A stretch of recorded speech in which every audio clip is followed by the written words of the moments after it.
Olá pessoal! Seja muito bem-vindo ao Bonsai SP.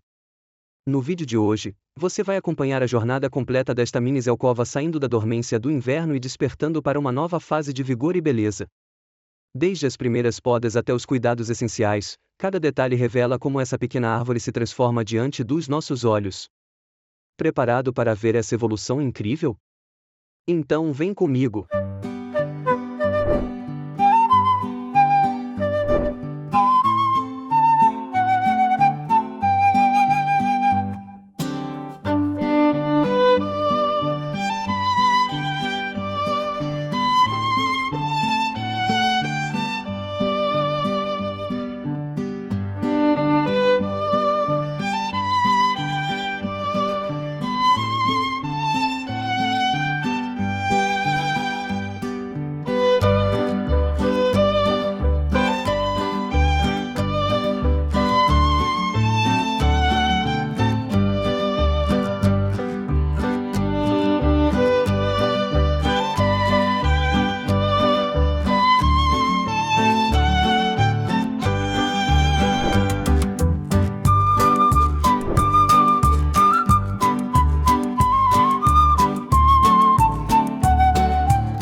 Neste momento, com a planta totalmente sem folhas, é a melhor oportunidade para observar os defeitos da estrutura e fazer as correções necessárias.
Depois de um bom tempo, chega a hora de retirar os arames, e como podemos ver, os galhos permanecem na posição correta. Diferente do que muitos dizem por aí, a tração pode ser tão eficaz quanto o arame tradicional enrolado no galho.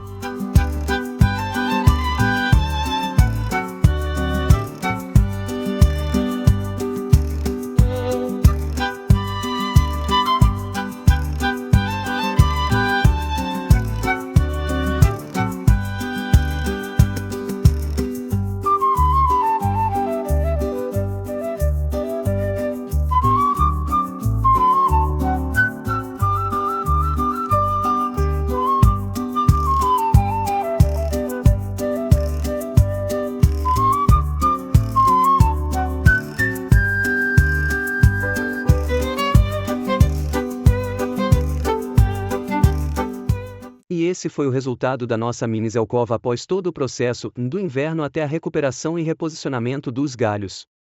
Se você curtiu essa transformação, não esqueça de deixar seu like, comentar o que achou e compartilhar com quem você sabe que ama bonsai. E se você ainda não é inscrito no canal, aproveita agora para se inscrever e ativar o sininho para não perder os próximos vídeos. Até a próxima!